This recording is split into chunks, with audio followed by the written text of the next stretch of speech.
मैं आप इनके मंत्री पद से हटने का बधाई दे रहे हैं? नहीं अध्यक्ष महोदय, विश्व के सबसे बड़ी पार्टी के बिहार प्रदेश के अध्यक्ष बने हैं अध्यक्ष महोदय, इसकी मैं बधाई दे रहा हूं अध्यक्ष महोदय। पूछता हूं, लेकिन उसके पूर्व अध्यक्ष महोदय, पूर्व नहीं, विश्व की सबसे बड़ी पार्टी के प्रदेश अध्यक्ष, भारतीय जनता पार्टी के प्रदेश अध्यक्ष बनने के लिए और माननीय सदन के सदस्य अध्यक्ष महोदय, इनका मैं हार्दिक अभिनंदन, हार्दिक स्वागत करता हूं अध्यक्ष महोदय सदन की ओर से। हाँ अध्यक्ष महोदय, अब मैं अध्यक्ष महोदय, मैं आयुष अस्पतालों में दवाओं के अभाव के बारे में पूछ रहा था। मैं आप इनके मंत्री पद से हटने का बधाई दे रहे हैं? नहीं अध्यक्ष महोदय, विश्व के सबसे बड़ी पार्टी के बिहार प्रदेश के अध्यक्ष बने हैं अध्यक्ष महोदय, इसकी मैं बधाई दे रहा हूं अध्यक्ष महोदय।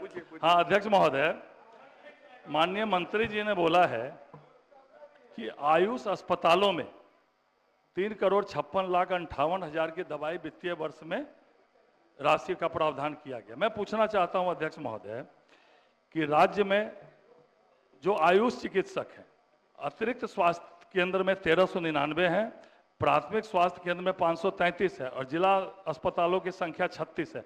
इनमें भी आयुष चिकित्सक की बड़ी संख्या में आयुष चिकित्सक है।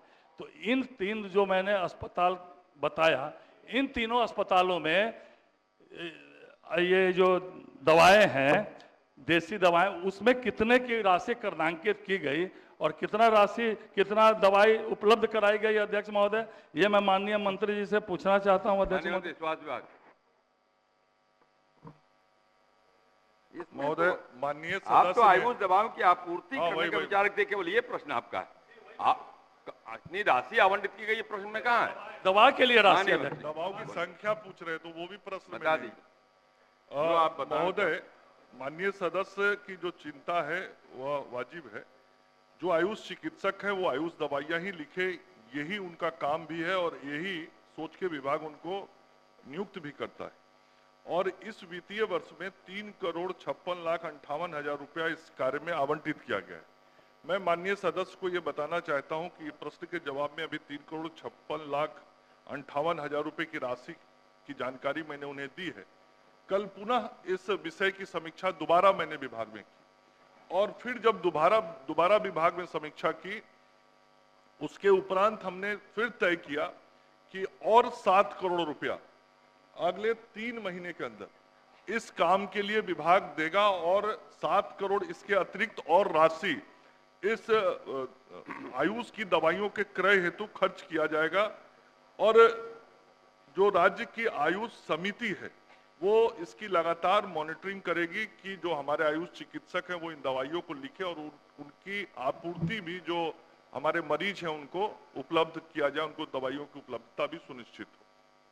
अब क्या अध्यक्ष महोदय, एक पूरक प्रश्न है माननीय मंत्री जी को, तो जी माननीय मंत्री जी के प्रति मैं आभार प्रकट करता हूं कि उन्होंने 7 करोड़ और दिया, लेकिन मेरी चिंता अध्यक्ष महोदय देसी चिकित्सालयों की नहीं है। मेरी चिंता है जो अतिरिक्त प्राथमिक स्वास्थ्य केंद्र है, जो सदर पीएचसी है और जो जिला अस्पताल है, वहां जो आयुष चिकित्सक हैं उनको क्या माननीय मंत्री जी उनके लिखने के लिए वहां भी दवा उपलब्ध कराएंगे, ये मेरी चिंता है अध्यक्ष महोदय।